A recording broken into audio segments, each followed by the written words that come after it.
nos acompaña el profesor Ali Durán. Él es profesor tiene una carrera de arqueología en la Universidad de Estambul, en Turquía.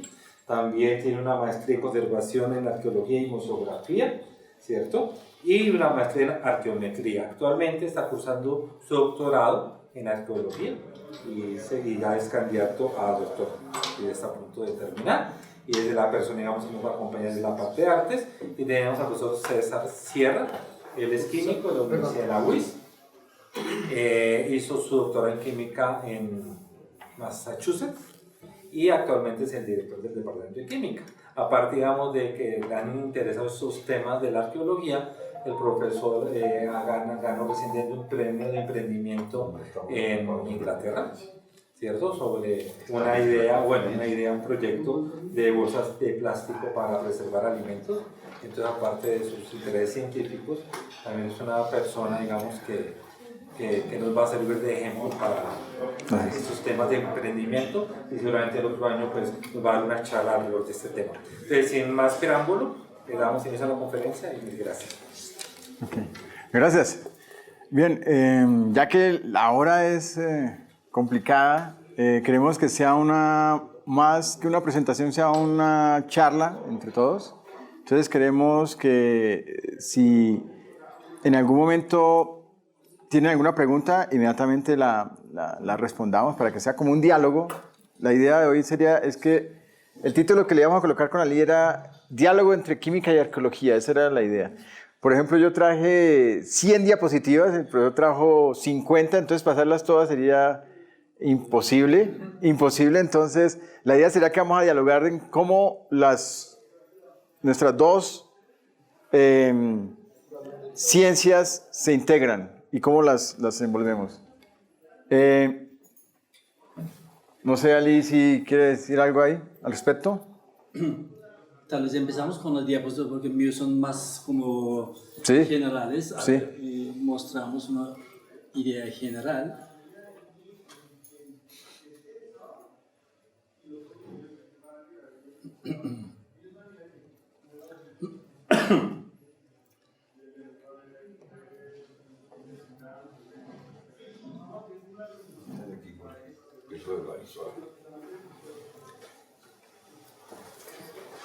Sí, buenas noches, bienvenidos y gracias por acompañarnos. Pensamos mucho que ponemos como título, porque con ya profesor César Sierra, hace yo creo que más de 6, 7 años trabajamos juntos. 7 años, por ahí, sí. Sí, y decidimos hacer diálogo entre arqueología, antropología y química. ¿Por qué pusimos antropología? Por lo que yo soy arqueólogo. No soy, es que en formación académica en Europa, arqueología es diferente a antropología. Ya en Colombia hasta poco existe una carrera de arqueología y por eso pusimos antropología también, porque yo estoy trabajando en el departamento de antropología de la universidad. Y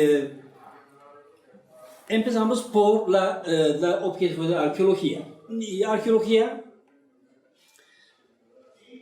básicamente se investiga el pasado, la vida en el pasado, y tratando de entender en el determinado tiempo, en determinado sitio, qué pasó, cómo vivían, según los, digamos, intereses o objetivos de investigación arqueológica, se puede variar y importante es hacer preguntas correctas y para responder correctamente, más adecuadamente. ¿Cuáles son las preguntas arqueológicas? ¿Cómo hacemos las preguntas para entender el pasado? ¿Cómo se organizaba? ¿Cómo era organización social en el pasado? ¿Cómo van uno con otro? ¿Cómo eran las relaciones en el pasado? Y otra pregunta, ¿cómo interactuaban con el medio ambiente? ¿Cómo utilizaban los recursos en su medio? ¿Y cuál era su dieta? ¿Qué hacían fuera de casa? ¿Y cuál fue su creencia? Y como siempre tenían los grupos humanos, tienen algún tipo de relación con lo más cercano grupo humano, y cómo comunicaban. Hay varios tipos de comunicación, puede ser simplemente intercambio de materiales o guerra, enfrentamiento. Y lo más importante pregunta más general en arqueología es ¿por qué cambiaron las sociedades? En el pasado hablamos de secuencias culturales, hablamos de paleolítico, mesolítico, neolítico, la edad de los metales, y cuáles son las causas por qué cambiaron, porque los hombres al principio estaban nómadas y después tuvieron necesidad de hacer sus casas en determinado sitio.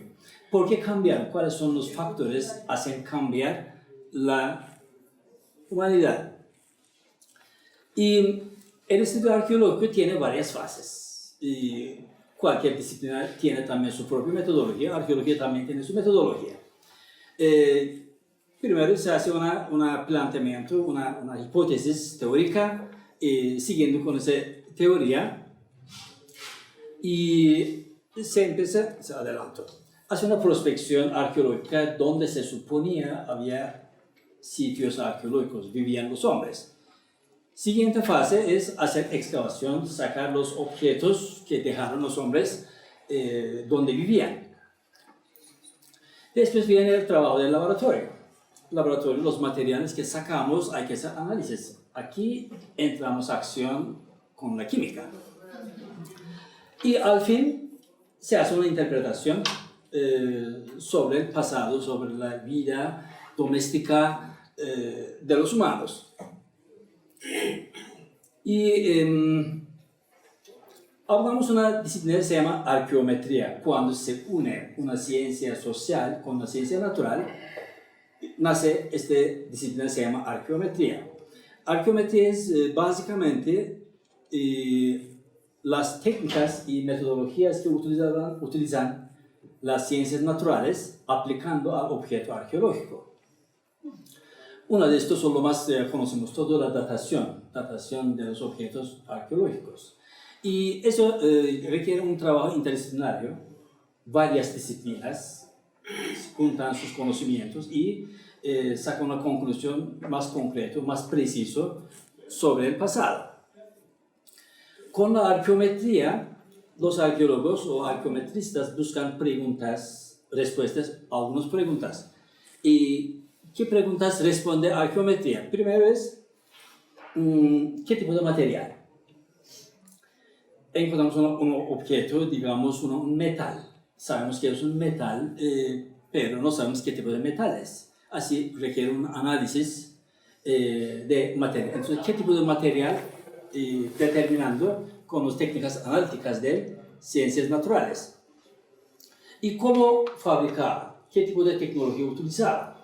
Para una cerámica, por ejemplo, están cocinando al aire libre o utilizaban en el horno, o qué tipo de pintura utilizaban. Pintura tiene origen orgánica o vegetal o mineral, y de dónde viene esta materia prima. Es una de las preguntas más comunes en la arqueometría. Muchos arqueólogos trabajan en este campo. ¿Dónde viene esta arcilla de la vasija? ¿Qué sitio viene? O una escultura piedra, ¿dónde sacaron esta piedra? Y si es un metal, ¿dónde explotaban la minería? Así, con los análisis podemos determinar objeto de qué material hecho, de dónde saca. Otra pregunta sería, ¿cuándo hicieron? Ya aquí entra acción la datación. Los arqueólogos hacen una datación relativa. Significa, hay una fecha, sabe, y a una posterior o anterior-posterior, y se compara, hace una datación relativa. Pero los arqueólogos necesitan una fecha más precisa. Así entran las ciencias naturales.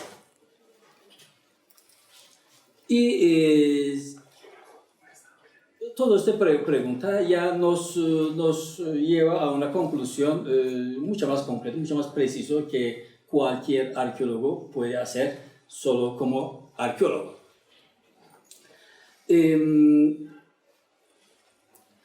En el arqueometría hay varios campos que puede interactuar con la arqueología. Una es datación o análisis tanto físico, también químico de los materiales para saber qué tipo de material, qué tipo de origen, qué tipo de tecnología utilizaban. O se puede determinar también el clima, paleoclima del pasado, por los análisis de polen, por ejemplo, o análisis de los sedimentos. Y otra área, prospección. Los arqueólogos suelen hacer su trabajo saliendo al campo, caminando, tradicional, y buscando objetos mayores, de los casos son las cerámicas, pero ahora con las técnicas geofísicas, utilizar varios equipos, antes de excavar se pueden ver lo que está abajo de la tierra. Y también cuando viene el tiempo de interpretación, ya se trabaja con las estadísticas de las matemáticas. Y por último, una subdisciplina o una disciplina ayudante a la arqueología es conservación. Los objetos arqueológicos se están deteriorando y la disciplina de conservación trata de mantener sano durante largo tiempo. En esta disciplina también química es una ayuda principal como un apoyo, como soporte. Ahora, arqueología y química, ya desde el primer trabajo que hizo un químico apoyado a la arqueología fue el año, ya a finales de 1700. Un químico, Laporte, hizo el primer trabajo arqueométrico determinando la composición de monedas griegas y romanas. Eso fue primero. Después ya cada vez aumentando más este apoyo química a arqueología. Uno de los más comunes es el análisis del fosfato en el suelo, porque el fosfato es un indicador de ocupación humana de un determinado sitio, porque todos los materiales tienen fosfato y eso, cuando hay una actividad en el suelo, este fosfato se mezcla con el suelo y no se quita fácilmente, son resistentes. Cuando se hace análisis, la cantidad de fosfato nos da información qué tan denso fue la ocupación humana, o principalmente si hay ocupación humana o no. Y solo es un análisis simple del suelo, se toman muestras y hace análisis, y con este se determina dónde había ocupación humana. Es lo más común que utilizan arqueología en todos los países. Potencialmente cualquier material que encontramos en un sitio arqueológico tiene información. Solo sacar cuesta un poquito, encontrar metodología más apto. Un término se llama biomarcador arqueológico. Son los materiales compuestos orgánicos. Con este se puede detectar hasta ADN del pasado, se puede entender con estos marcadores, biomarcadores arqueológicos. Y los aportes de química son elementales con los instrumentos que tiene de sistemas técnicas cromatográficas. Yo creo que todos los equipos están en el laboratorio, ¿cierto? Y otras técnicas espectroscópicos son los equipos que la disciplina química utiliza frecuentemente para los fines según la disciplina, pero todos estos se utilizan en arqueología. Esos detalles, hay ya una cantidad, una variedad grande de estos equipos y hoy día cada vez más aumentando utilizar estos tipos de equipos en arqueología. Solo en Colombia no vamos tan rápido. hay trabajos, pocos, pero ya siguen trabajando con la iniciativa del profesor César Sierra, y ya algunos estudiantes de antropología están ya muy interesados en hacer algo diferente de arqueología o antropología, y están animados a trabajar con las técnicas analíticas que ofrece el laboratorio de química. En la conservación es tal vez química mucho más extenso, el uso de química mucho más extenso que arqueología, por lo que conservación se trata de conservar el objeto arqueológico para que no se dañe, no siga dañando. Hay como tres fases de conservación en el trabajo de conservación. Una se llama conservación preventiva. Eso se trata sin tocar el objeto y adecuar el ambiente, lo que significa arreglar, mantener estable tanto humedad, también temperatura. Siguiente fase se llama conservación, además de controlar el medio, se controla el deterioro. ¿Cómo se controla el deterioro del objeto? Aplicando sustancias químicas, llamamos consolidantes.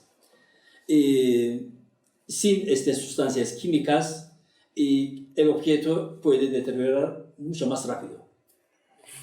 La última fase, como de la parte de restauración, eso se trata de tanto después de controlar el deterioro, hacer completar las partes faltantes y pegar las partes rotas. Aquí también entra acción química, por lo que los pegantes, hay una cantidad de pegantes, todos tienen características específicas y se utiliza esta última fase de conservación. En la conservación es hacer un diagnóstico correcto, es importante para determinar el trabajo siguientes. En esta fase también se utiliza mucho química.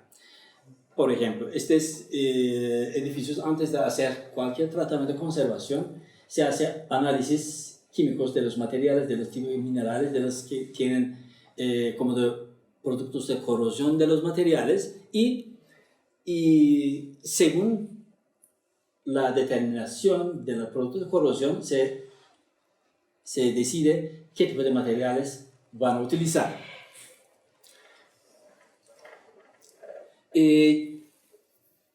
El primer trabajo que hicimos con el profesor César Sierra fue una datación de un esmalte dental. Es el primer trabajo que fue en Colombia, y un sitio arqueológico, Nemocón, uno de los profesores de nuestro departamento, encontró unos individuos allá y decidió hacer datación de esos dientes. Hace ya el individuo donde toma es el Nemocón, probablemente conocen ustedes. Y datación se hace con un equipo de resonancia paramagnética electrónica, es una técnica física. Pero para obtener datación correcta, eso requiere una preparación química. Tiene que pasar una serie de preparaciones, lavados del material para que podamos tener la señal que queremos tener.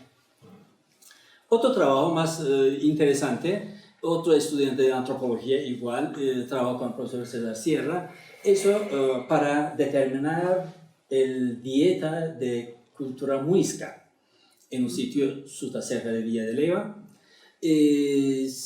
Eso también un tratamiento con preparación pura química, después se hicieron con la cromatografía de gases y masas. Gases y masas. Ambos se determinó qué tipo de dietas utilizaban. Ahora mostramos los resultados, vamos a mostrar algunos Yo resultados. paso rápido, sí, esta parte. Como último trabajo que estoy trabajando actualmente es el alemán, que es un trabajo, como pueden ver, ya tenemos como 6 autores, ya están Anderson es arqueólogo del departamento, profesor Almanza es físico del Departamento de Física, César Sierra aquí presente, y Crowdfunding actualmente estamos desarrollando ese proyecto en la Universidad Augsburg, en Alemania. Él también física, trabajamos juntos desarrollando este proyecto. Con este tratamos datar las cerámicas con el equipo de resonancia paramagnética electrónica. Ese trabajo también pionero. Seamos primeros haciendo ese trabajo. La cultura muisca, de pronto ya escucharon, es una cultura de origen del cundiboyacense, la cultura lo más avanzado del pasado de Colombia. Ellos ya tienen como, digamos, dos épocas, hablamos, música temprano, música tarde. Hay ciertos cambios en la vida doméstica de los muiscas. Estos pueblos están conocidos por ser como negociador de intercambio de sal, también esmeralda. Y estas son las fechas, como empezar 800 a.C., después hasta 1200, y después empieza la época de muisca tardío. Sacamos cerámicas en un sitio donde nos da información que queremos tenerlo, porque cerámica es un indicador muy importante en la arqueología y nos da mucha información, todos los secuencias culturales que conocemos tanto en Colombia, también en el Viejo Mundo, basando la tipología de la cerámica hacia esas dataciones. Por eso es importante, el tipo de cerámica, técnica de cerámica, es un indicador de diferenciación de estatus social. Y aquí yo puse una lista de los objetos arqueológicos o objetos o material geológico. Todos se pueden datar con diferentes técnicas de datación, particularmente en nuestro caso resonancia paramagnética electrónica, pero todo requiere una preparación química antes de meter al equipo para medición. En nuestro caso de cerámica, básicamente, ya voy rápido, este sistema, todos los materiales reciben una radiación durante su enterramiento. Eso se cuantifica con la tecnología, ya hay un protocolo, y así una recibe el objeto de radiación, otro el sedimento recibe la radiación, y con una fórmula se determina la edad. Esos sitios están cerca de Vía de Leyva, cerca de Sutamarchan. De pronto conocen un sitio, una vereda, no es muy conocido, todos conocen Sutamarchan, pero Suta no tanto.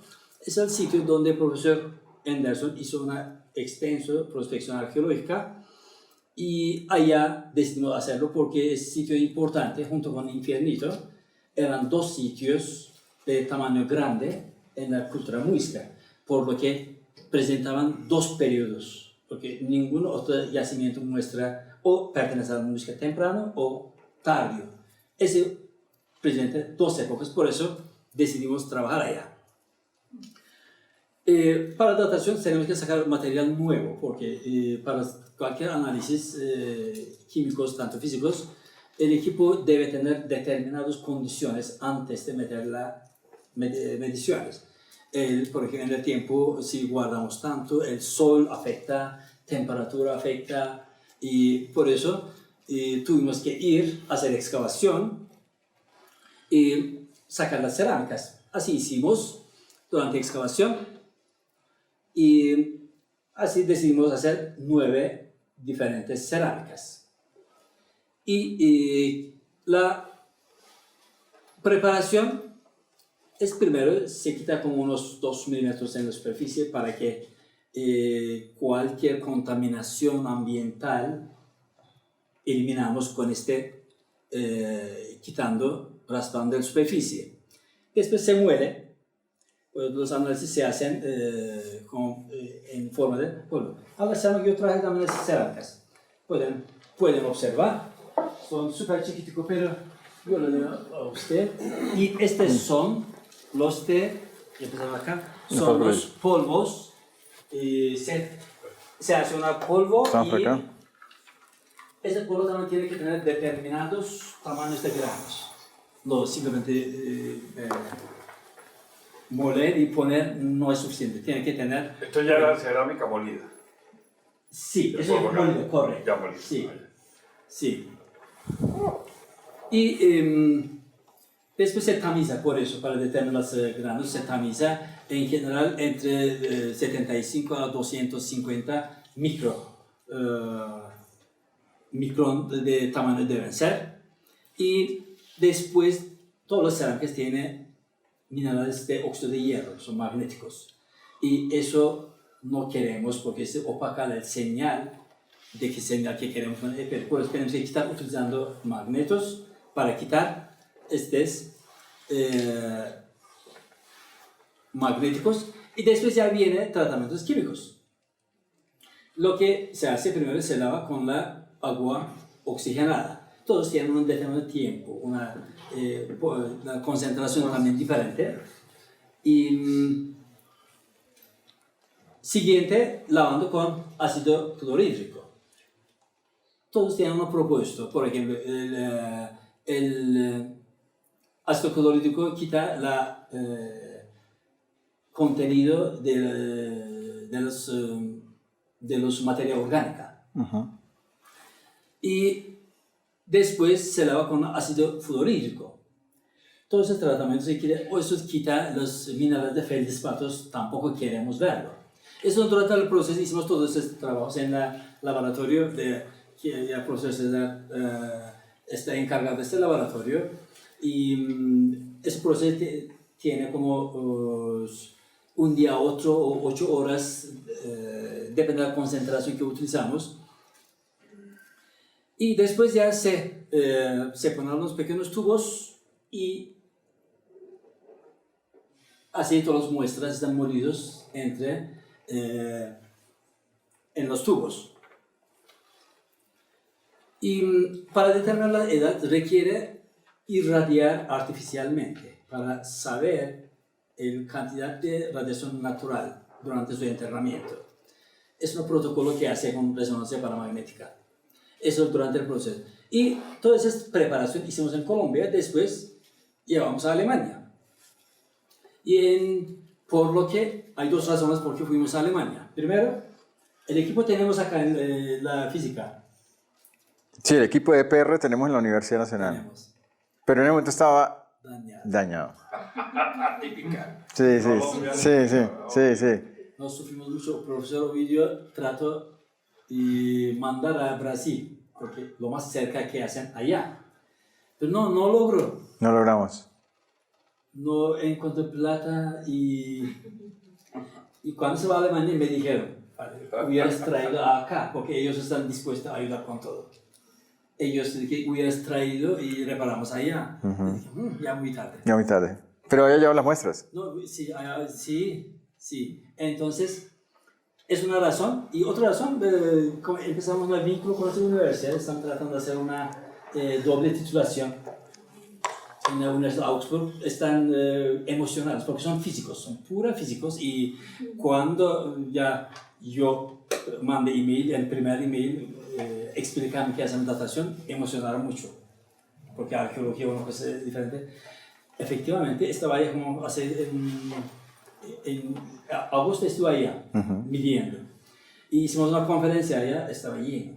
El instituto es grande, hay muchos físicas de todas partes del mundo. Tienen una mentalidad de Augsburg. En la página web dicen que cualquier trabajo físico o no físico quieran hacer, vengan a nosotros. Es abiertos. Y ayudan mucho, hasta me ayudan por el alojamiento, por la comida. Allá son muy amables, súper amables. Si alguien de ustedes están interesados en el futuro, podemos organizar. Y ellos tienen equipos de todas las generaciones. Tienen una resonancia de primera generación, de año 60. 60, sí. Y hasta tienen como el último equipo como compraron en 2015. Hay varias y todos funcionan perfectamente. Es uno de los donde trabajamos este equipo de resonancia paramagnética electrónica. No se conocen usted. Hay dos magnetos, se muestra en la mitad de dos magnetos, aplica un campo magnético y obtiene una señal. Con esa señal determina la edad. Y es una como señal como sale con una máquina. Y después ya lo más, digamos, duro es interpretación de esos datos. Porque se convierten en unos determinados gráficos y hacer unos cálculos físicos. Como yo soy arqueólogo, me cuesta entender estas fórmulas físicas, por eso trabajamos con el profesor Ovidio de física y también es el Krug von Nida, es nuestro otro autor.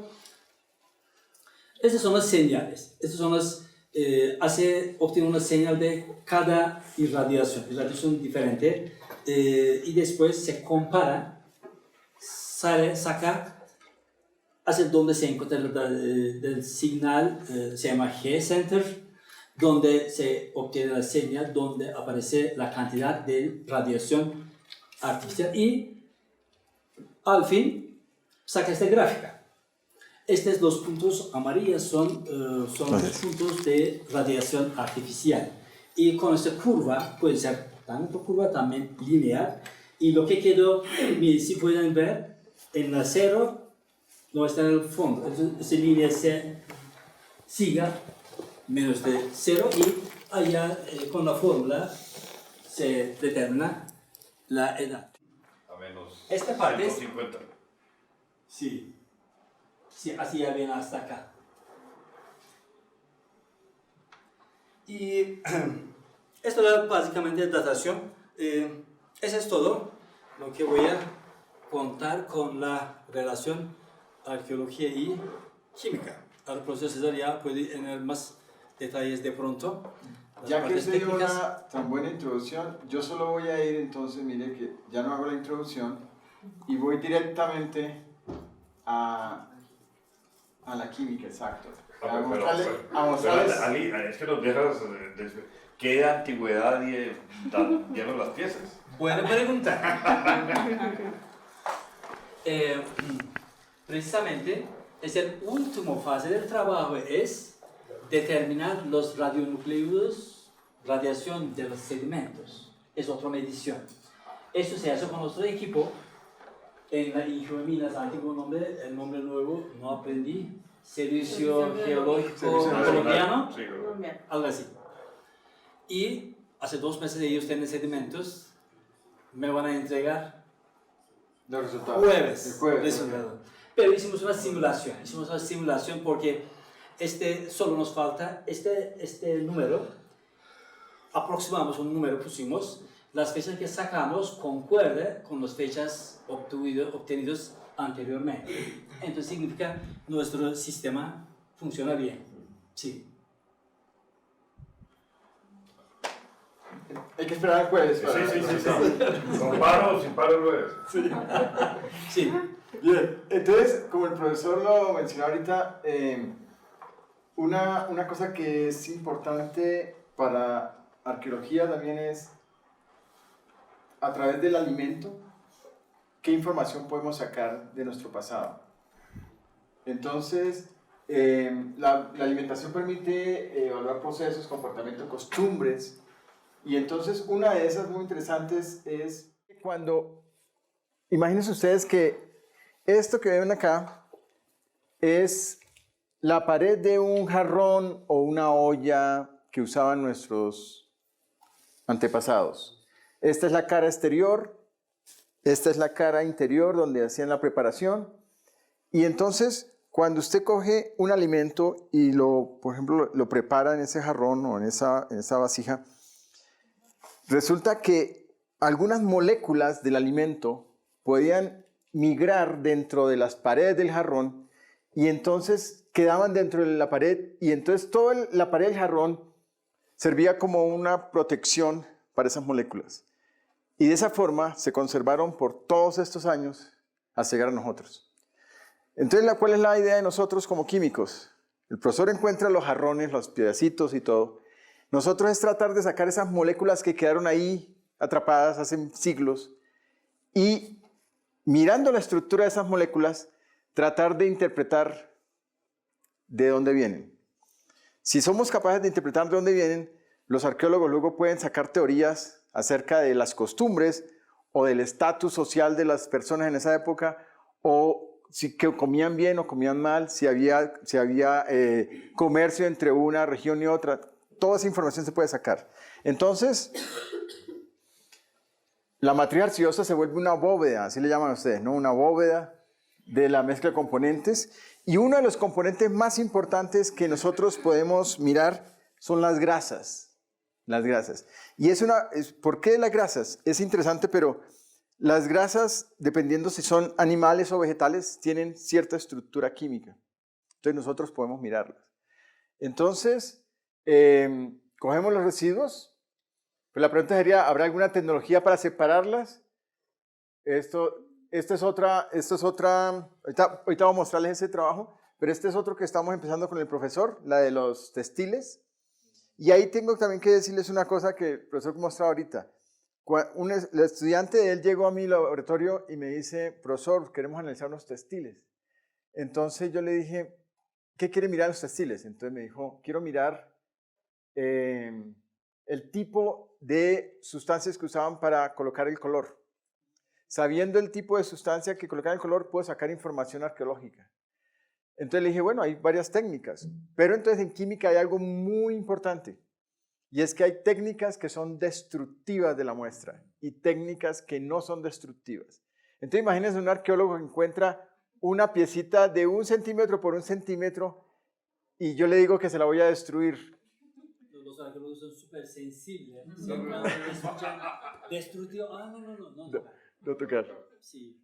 Claro, entonces ahí es cuando entramos a dialogar y empezamos con el cardiólogo. Bueno, ¿qué hacemos? ¿Cómo hacemos para no destruirle su muestra y sacar la información que requerimos? Entonces eso es otro de los retos de estos trabajos. Y aquí, por ejemplo, para que tengan una idea, el color rojo de la cochinilla es uno de sí. Y los arqueólogos tienen idea de dónde viene la cochinilla, de qué partes del planeta, y así saben, también sacan alguna información. El índigo, por ejemplo, es otro color que usaba mucho. Este es uno interesante, el color amarillo, viene la Maclura tintorica, y es de Centroamérica y Sudamérica. Entonces así también ellos saben si migró o no migró. Entonces voy a ir al ejemplo, que el profesor mostraba, perdón, que a este es, aquí. La idea partió de esto. Los arqueólogos tienen una teoría, y es una teoría interesante, y es que algunos autores dicen que de acuerdo a la alimentación de las personas en el pasado, era su estatus, ¿ya? En una comunidad. Entonces dijimos, vamos a tratar de mirar eso en algunas de las excavaciones. Entonces miraron lo que decía el profesor en Suta, y la otra fue en Mesitas. Entonces aquí está el plano de Mesitas.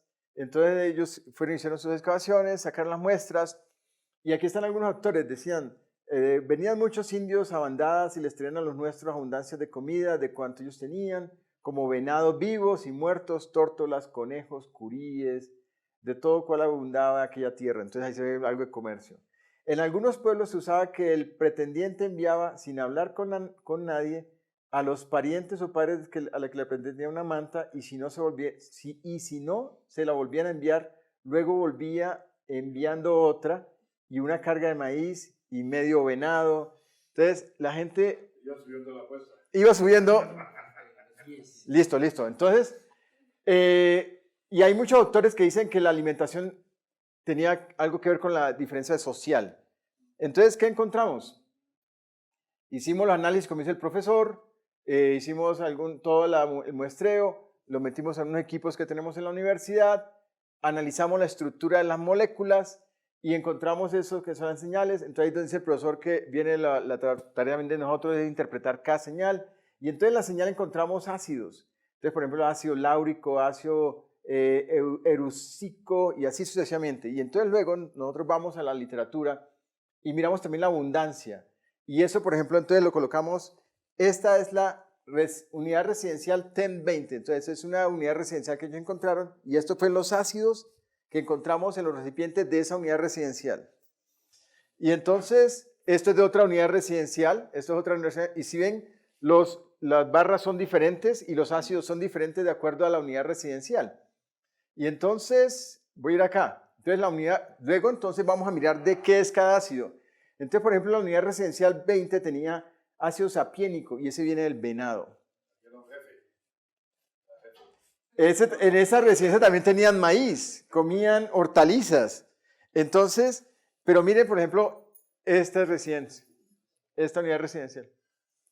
Él no tenía proteína animal, sino no tenía carne. Solamente... Ve qué curioso, 600 años después no ha cambiado. No ha cambiado mucho. Entonces, mira, ellos, los arqueólogos, entonces pueden construir estos mapas. Mire que pueden construir estos mapas. Entonces, donde tenemos residencias con mayor estatus. Entonces, ya ahí en el... Solo rojo. Residencias con menor estatus, entonces, según la alimentación. Aquí, como pueden ver, entonces, se comía venado, hortalizas, verduras, y entonces pueden saber la distribución. Este es, entonces, para mesitas, lo mismo. ¿Sí? Y hay una cosa interesante. Este punto en el mapa, ellos encontraron que parece ser que ahí era el cacique.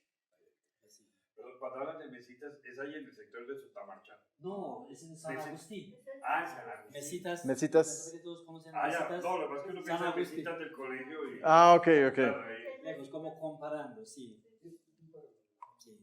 Sí. Entonces, aquí están las muestras, podemos hacer otros análisis.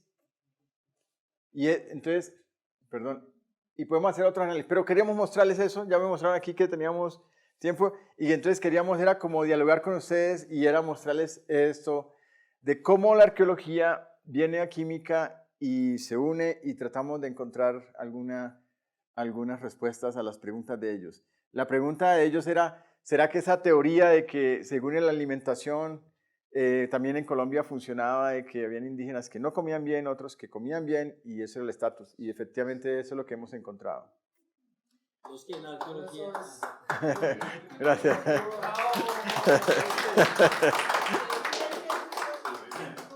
Pero ya ha cambiado un poco. Ya ha cambiado un poco, ¿o no? Bueno, la desigualdad sigue. La desigualdad. Ahora son los alimentos más procesados. Claro, la apertura. Sí. No, pero muy bien. ¿Cuáles son así las moléculas de alimentos que más fácilmente se degradan, que más difíciles de estudio? Sí, muy buena pregunta. Aquí está, le voy a mostrar la estructura. Estas, por ejemplo, monosacáridos y discarios, almidón, pectina, son muy fáciles. Y se debe a que hay enlaces que son muy débiles. Al romperse, cambia la estructura totalmente y entonces son muy difíciles de encontrar. Los ácidos grasos están conformados por los enlaces más fuertes que hay en la naturaleza, con carbono-carbono y carbono-hidrógeno. Entonces eso hace que se conserve mayor tiempo. Pero sí, entonces hay que nosotros tratamos de buscar moléculas que sabemos que tienen enlaces fuertes y se pueden conservar por muchos siglos. Pero la clave también es que haya algo que las haya protegido, ¿ya? Si no hay algo que las haya protegido es muy difícil, muy difícil. Eso es lo que tratamos de hacer. Sí. ¿Cómo llegan esencialmente al alimento como tal? O sea, digamos que, por ejemplo, estos ácidos grasos diferentes se pueden encontrar en diferentes alimentos, digamos, o diferentes cultivos o diferentes animales. O cómo llegan directamente al animal. O sea, por ejemplo, decir que el mirístico, este árico, bueno, no sé qué, llegan al venado o algo así. ¿Sí? Ahí está en rojo. Algunos alimentos sin ácidos grasos exclusivos. Eso es lo que nosotros tratamos de buscar. En lo que el profesor llamaba un biomarcador.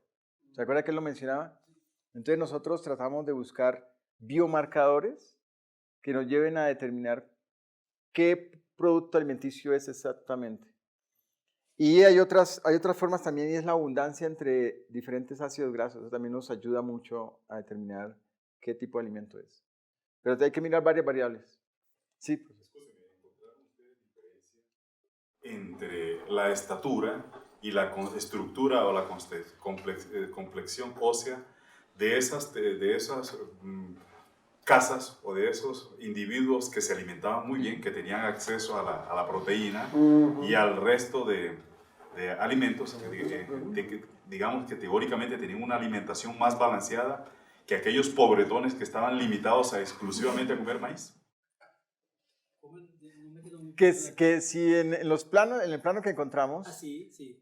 Vimos que hay unas casas que tienen buena alimentación y unas casas que no tienen buena alimentación. Que si en la parte ósea o en la parte encontraron diferencia entre No, que si las personas que comían mejor tenían como unas más grandes o mejor estatura, más fuertes. Eso es un trabajo de antropología biológica.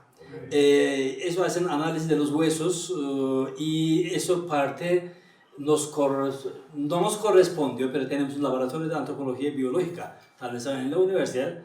Otro profesor del departamento, él trabaja de este tema, pero lo que hacen es determinar si tuvieron algunas enfermedades, algunas molestias, por ejemplo, por la forma del dientes, por los desgastes del dientes. Uno puede saber si comían trigo o carne, cuando uno come más cereal, tiene más desgaste, pero altura es difícil de determinar.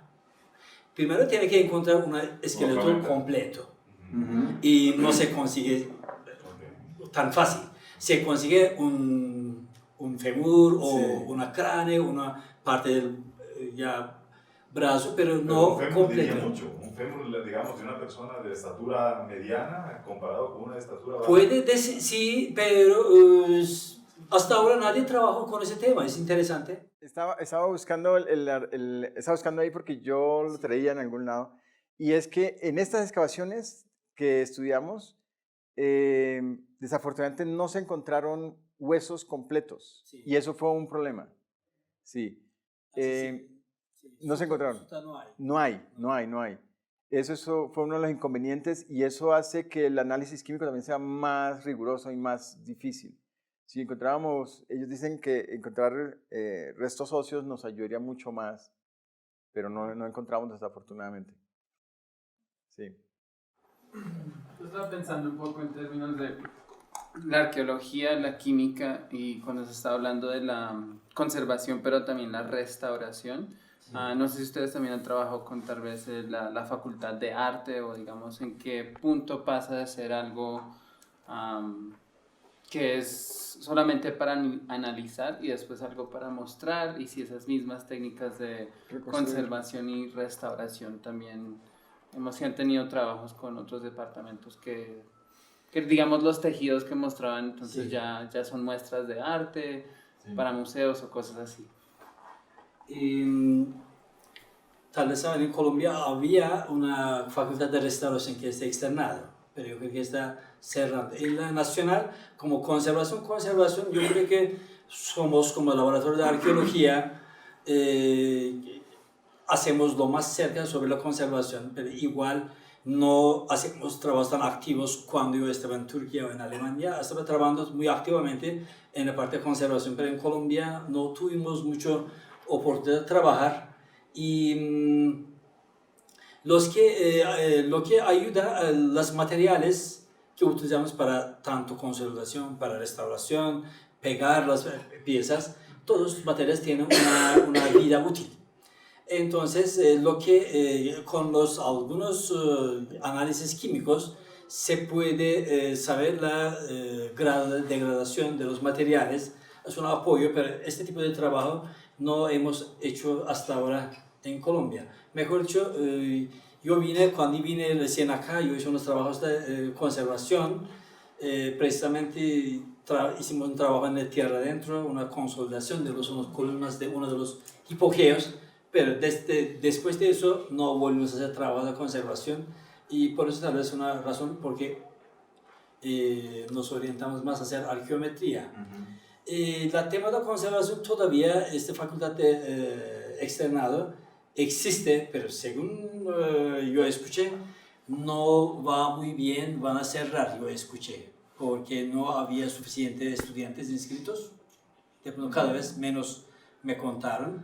Tal vez esa es razón porque hicieron un departamento de arqueología. Porque los plan curricular del departamento de arqueología es básicamente lo que enseñaban en la conservación, pero pusieron unas materias más hacia arqueología. Y realmente en Colombia no hay mucho trabajo como investigativo de conservación, no hay realmente. No hay, no conozco ninguno tampoco. No hay. Sí. Bueno, serán dos preguntas.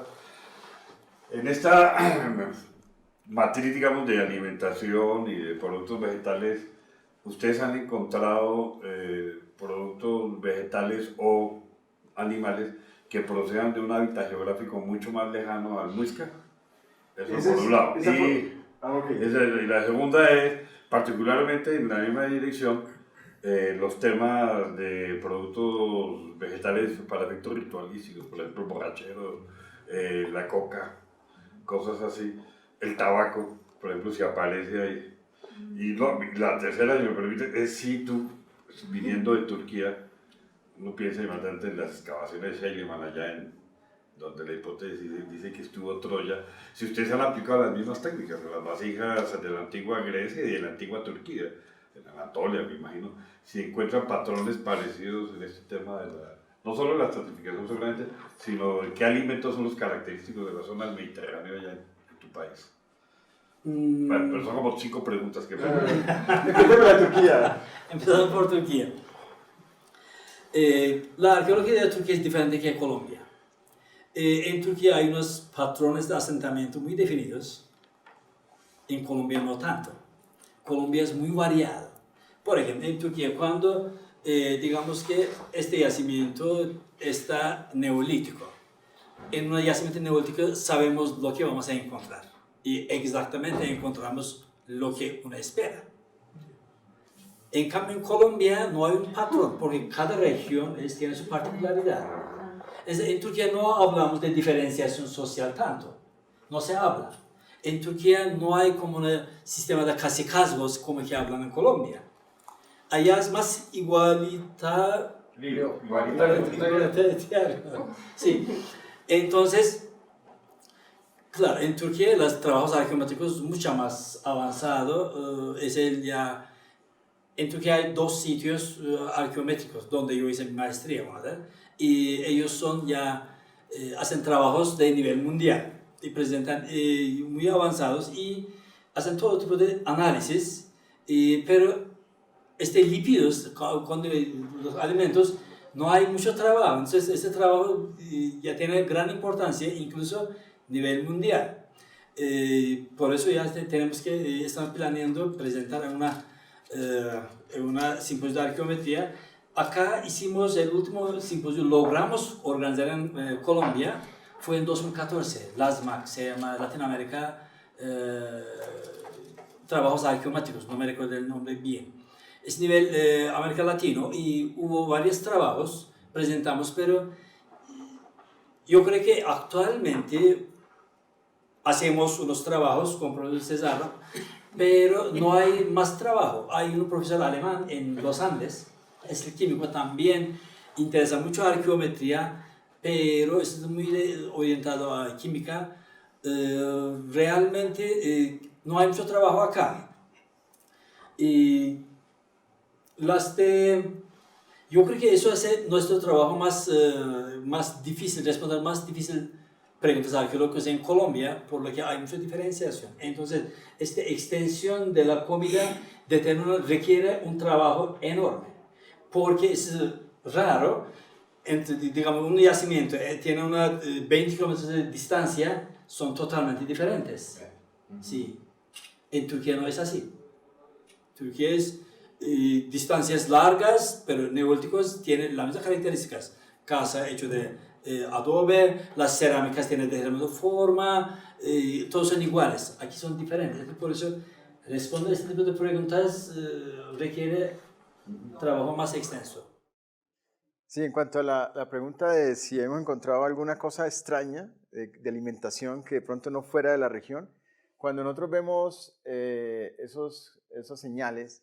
Entonces nosotros, lo que decía el profesor, miramos en varias, digamos, unidades habitacionales y miramos que todas nos dan igual, entonces decimos, estos eran unas comunes, ¿no? Eran sociedades, esta parte de toda era una comunidad, esa parte como que era un mismo segmento. Pero a veces encontramos unos que tienen señales que no se comportan como el resto. Y ahí es cuando entonces tenemos que ir mucho más allá, porque también hay teorías que tenemos que cumplir, digamos así, que ellos tienen, y es si había comercio en ese tiempo, no había comercio con otras sociedades, o sí había, ¿sí? Porque tampoco podemos colocar cosas que no estén basadas en hechos arqueológicos. Entonces sí, pero sí ahí estamos mirando todas esas variables. Esa sería.